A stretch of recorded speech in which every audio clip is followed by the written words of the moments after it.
All right, guys, got a whole bunch of breaking news for you. The stuff keeps rolling in. Usually the first days of an administration are like the busiest and they do the most stuff, and this is no exception. So let's start, Crystal, with you had Representative Andy Ogles, Republican, has already proposed a constitutional amendment to change the 22nd Amendment to make it so that Trump can run for a third term. God forbid.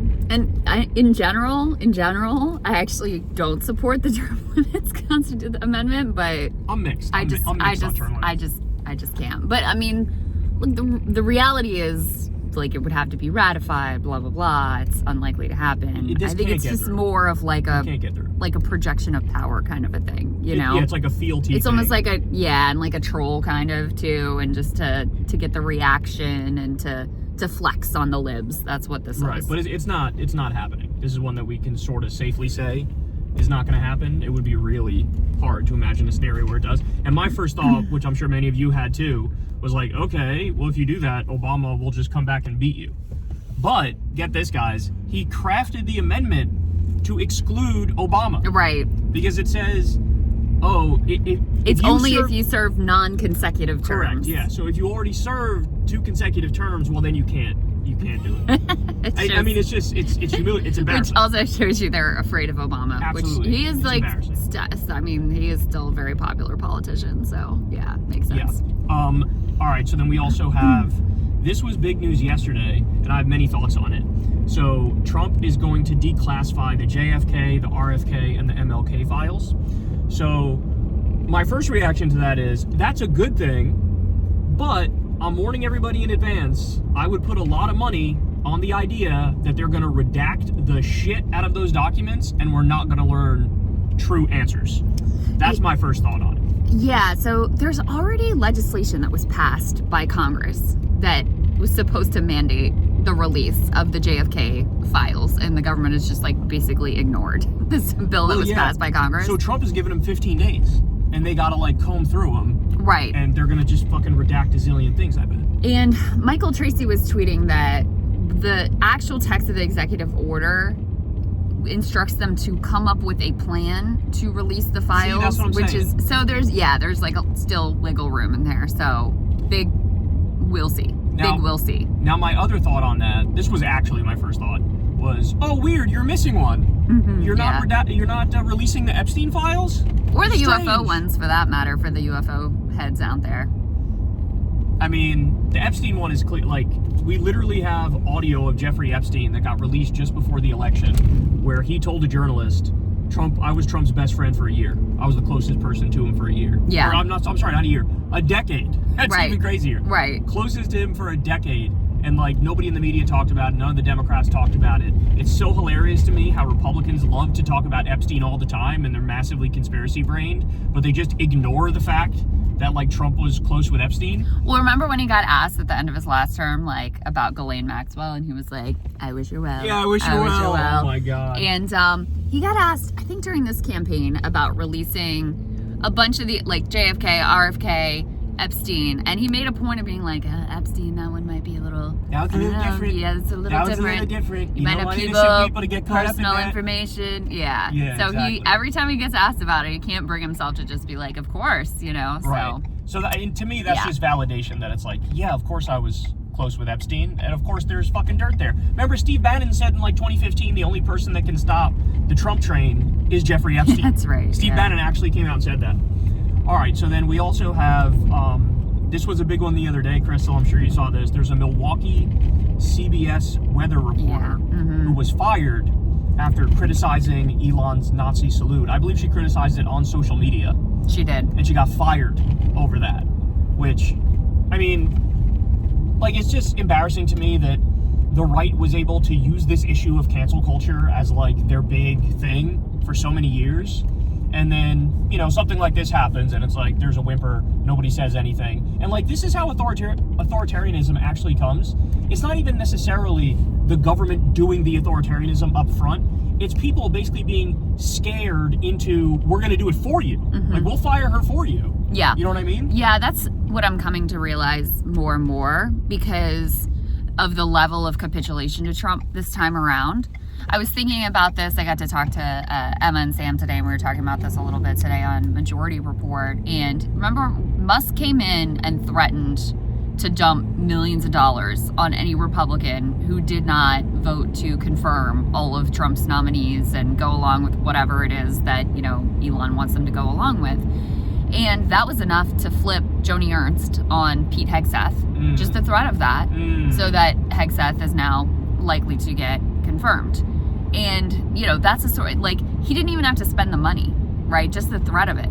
And all of these media organizations bending the knee, right? It's just, it's almost like self-enforced, even without requiring the full, use of the state against citizens, etc. So, yeah, that has been a learning experience for me as well to realize. And by the way, on that issue, the poll just came out. Only 12% of Americans think it's good for a billionaire to advise the president. Yeah. So, the overwhelming majority of Americans, they see the issue with, these massive concentrations of wealth, hijacking the country. Yeah, and I would say, as Democrat, to the extent that they're looking to resist Trump, which has been a real mixed bag, to be charitable at this point. But that focus on billionaire influence and oligarchy and tying those pieces together really is the most, that is the message that they should be going with. Now, the problem for them, of course, is that they have their own big money and oligarch problems. Many of them do. And they want to, peel back Zuckerberg when the time comes. Yeah, exactly. It's embarrassing. Yeah, it's embarrassing. Exactly. But, that would be the very clear Achilles heel for this administration, whoever wants to take up that mantle. Right. All right, we also have, Trump did a press conference earlier, and he traveled to Western North Carolina, where, of course, they had the flooding recently. And throughout the day, one of the things he said is he wants to abolish... I'm going to go around this thing. That's weird. Giant There was bag a of trash. a giant bag of trash in the middle of the road. Very cool. So he wants to abolish FEMA. Abolish FEMA. He actually said that. He said, he thinks it'd be better if the states just took care of it because they definitely have the resources and the capability to do that. Guys, anybody who knows the specifics of this knows that is absolutely mental. There is no way any state in this country, even the most prosperous states, could just handle all of their own emergency response. This is one of the main reasons we have a federal government. Yeah. Is for situations like that. Yeah, and I saw Brian Tyler Cohen tweeted out that the bulk of FEMA spending has actually gone to red states. Yeah. Mm-hmm. Because, many of them are frequently impacted, Florida and the whole Gulf Coast, by hurricanes. So, that's an annual, and it's just insane. Here we are in the era now where mass climate crisis is the norm. Yep. That is just the norm. We had this snowstorm in the south of a type that has literally never happened before. The temperatures and the amount of snow that they got. There are still fires blazing in LA and in California. And, this is the reality that we live in. So not only is he saying no FEMA, and I suspect you're going to mention next, he's also conditioning East California. Yeah, still talking about that, which is the most un-American thing I could think of. Specifically tying it not even to anything to do with emergency management, but wants them to have a voter ID law. He just wants Republican policies. Originally they were talking about Karen Bass has to step down, Gavin Newsom has to step down. Now they soften that to you need a voter ID law. And it's could you imagine a scenario where a Democratic president said this Republican state is going to get no emergency help unless they do, legalize abortion or whatever. They pretended Biden wasn't doing enough for North Carolina, and that was never true. Yeah, I'm sure there was something that they could have done better, whatever, but the money was flowing and they were doing all that they possibly could under, very challenging circumstances, and still they were taking heat for that. And now he's just we're not going to give aid to California unless they do what we want politically. It's insane. And then you couple that with his drill baby drill agenda, right? Which is not only pro fossil fuel, but aggressively anti renewable energy. he's just like setting the planet up for complete doom and dystopian apocalypse. His approval, I told you this earlier, his approval rating is going to plummet. It just has to. There's no way it stays where it's at because How do you defend this stuff? He's just hitting everybody with this tsunami of idiocy. Let me give you the next one, though. We have ICE detained and arrested in New Jersey a U.S. military veteran. And you pointed out he actually had like his military papers on him. Yeah. And they were like, yeah, that's fake. We're going to detain you and arrest you. And then the mayor of Newark had to like release a statement that was like, holy shit, you guys just arrested a U.S. military veteran. Yeah. Yeah, and came in without a warrant and whatever. And I mean, in some respect, I feel like Trump kind of likes these kind of stories because he wants to be seen as doing this hardcore mass immigration crackdown. And he wants that sense of like, well, we may have to break a few eggs, but you know, we're getting tough and we're doing what the people sent us to do. And they're allowing ICE into schools and churches now to deport people. Yeah. Which that's a big deal too. And that's where, you know, I mean, I just think there's a mass overreach. Like, he won the popular vote by 1.5 points. It was not an overwhelming mandate. They're acting like it's FDR. Ending birthright citizenship, wildly unpopular. Detaining people from schools and churches, even more unpopular. It's disgusting. Yeah. But he feels totally emboldened to do everything, all of it. The FBI and Homeland Security also raided an immigration lawyer's office, like a well-known immigration lawyer. Oh, really? I didn't even see that. I mean, they're all in on it. And then he also, you saw this one earlier, Crystal. I saw you tweeting about it. Trump threatened Canada yet again. Basically being like, they should be the 51st state. I call him Governor Trudeau, not Prime Minister Trudeau. And then he goes on to say, well, if they become part of America, they'd have much better health care. Which, to me, that is like the worst possible threat you can give to a Canadian. Is to be like, you're going to become part of the U.S. and also your incredibly popular universal health care system is going to be abolished. And you're going to be forced into our scam pirate system. I mean, the most popular Canadian is the person who came up with their universal healthcare system. Yeah. To this day, yes. That's the most popular Canadian. So when he says that, like, oh, you'll get much better healthcare, it's like, even he knows that's not true. It's insulting to all of our intelligence. Back in the day, Trump used to say he supported universal healthcare, and he would tell stories of, like, my buddy went to go play golf in Scotland, and he got hurt, and then he went to the doctor, and it got taken care of, and he didn't have to pay anything, and it was amazing. He used to say things like that. And then now, like, he's got to know that's not true. Every study that comes out is like the U.S. is dead last when it comes to developed countries and healthcare. We pay more, we have worse health outcomes, we have medical bankruptcies, right? Like, it's just, can you imagine being a Canadian right now hearing that? It, like, even the conservative Canadians are like, you know what, dog? Yeah, no. We're gonna go ahead and need you to shut the fuck upsville. Yeah, we desperately want your mangled, cruel system of the highest costs in the world and the worst outcomes. We really are looking forward to that. Incredible. All right, and then the final one, I saved the Democrats for the end here. So, a couple things. I saw a tweet from Democratic Wins Media, which is, it used to be, you said Kamala Wins? I think so, yeah. I think they would right. always tweet out like some terrible endorsement of like, noted war criminal Dick Cheney endorses Kamala, this changes everything. That was like their whole shtick, or like some Wall Street ghoul or whatever, and they would act like this was something to celebrate. So you get, it's the insiders who don't know what the fuck they're doing. That's who runs this account. And they tweeted something like, Kamala doing amazing work and doing something Trump never could. And then it was like a video of her and her husband grocery shopping in California, I think. Like just nothing. And like shaking one person's hand. And I'm looking at that and I'm like, okay, this is not good. And then I see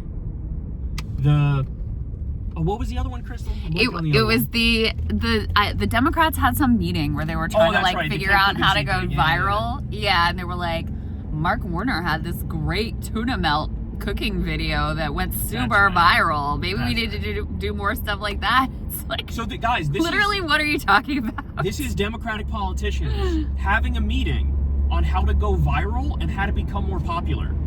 And that's what came out of the meeting, is somebody floated that Mark Warner made a tuna melt and went viral, which, by the way, I don't even think that's true. Nobody remembers this tuna melt thing. This. I never heard of it. We're the most online and most political people you'll ever meet in your goddamn life. And like, please comment if you know of the tuna melt incident. Please let us know. And so like I had, I was talking to Crystal about this the other day, and I talked to Ken about this the other day. I was like, what's so terrifying is that there are no leaders. Like they don't, this is blind leading the blind. They don't know how to find their way out of the wilderness. They don't know what to talk about. They don't know what to focus on. Like, imagine giving somebody like me control of the whole Democratic caucus, and we have a meeting and I come up with their talking points and I tell them what to hammer away at. Like, you would guarantee to be in a way better position than they are right now. And that's not to say I'm so phenomenal at this. It's more to say they're so horrible at this that they don't know what they're doing. Yeah. Like this, I brought this up, but with Trump's executive orders, he signed an executive order to raise drug prices. Like, that revoked a Biden one that lowered drug prices, right? He signed one that lays the groundwork for war with Mexico. He signed one that allows more corruption among his cabinet, where, like, they could take direct bribes and go get lobbying gigs. How are you not hyper-focusing on the, like, one of the people that Trump pardoned, the January 6 criminals, one of them is also a convicted fredophile. Yeah. A child sex offender. Yeah. Like, I don't know why all of you guys aren't screaming about that. Like, this is what you do. You're gonna fucking talk about fucking tuna melts? Making tuna melts? The Daily Show actually tweeted about this and was like, there was a bishop who went super viral for calling Trump a bigot to his face. Maybe that's something you should look into instead of this whole tuna melt thing. Instead, they'll like run scared from even defending that bishop. Yeah, that's right. What they'll do. Yeah, that's right. That's right. And then finally, I got one more. No fight here. in them. I got one more here for you, Crystal. Okay. So you showed me a CNN clip of a guest on CNN, I think probably affiliated with the Democratic Party. No, she's a reporter. Is this the Fetterman thing? Okay. Yeah. Yeah, but there was also an article where they talked to some DNC official off the record. Right. And this person effectively said the same thing. They're literally making a push for Fetterman 2028, running as a Democrat. Democrats truly hate their base. Like, they hate their base.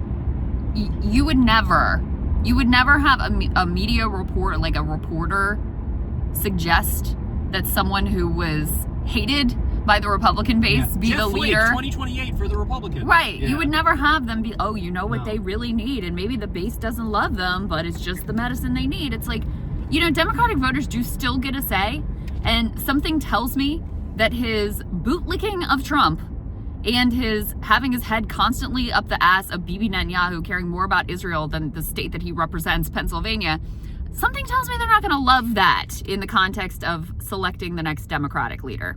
And that's the thing, is like, now, not only is the media out of touch with the left-wing base, which they've always been, right? Yeah. But now they're even massively out of touch with liberals. That's so true. And that's liberals a great point. used to love the media. That's such a great point. But now they look and they go, you guys are all frauds. You're doing false equivalence. You're doing both sidesism when it comes to Trump and Democrats. You never meant the shit that you said. You never meant any of the things that you said. And now your choice for Democrats for 2028 is the Democrat who is most fervently siding with Trump on a number of key issues, like immigration. Right.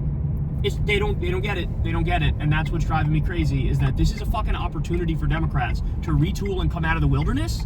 And instead, these are the leading voices. The CNN segment, you know what else the DNC official said? The DNC official said, we would want somebody more like Fetterman, not Bernie with all his woke nonsense. What? Which is like, what? I literally don't even know what that means, because God. Bernie is like, how much not was even Bernie, quote unquote woke. How much was Bernie attacked for being, quote unquote, unwoke. for being racist and sex? They attacked him relentlessly for being a supposed sexist in the last campaign. That was the whole thing, and his supporters are so toxic, blah, blah, blah. Now he's too woke. It was Hillary. Remember, it was Hillary's line of like, yes. Is breaking up the big banks going to end racism? They never called her woke and criticized Hillary for something like that. So it's any excuse to not go with the person who actually believes in something and will fight for it, And that's why they're propping up Fetterman. So anyway, it's a rough state of affairs. You got all these horrible updates about what Trump is doing.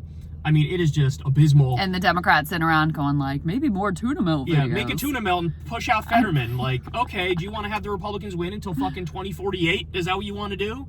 I mean, it's crazy.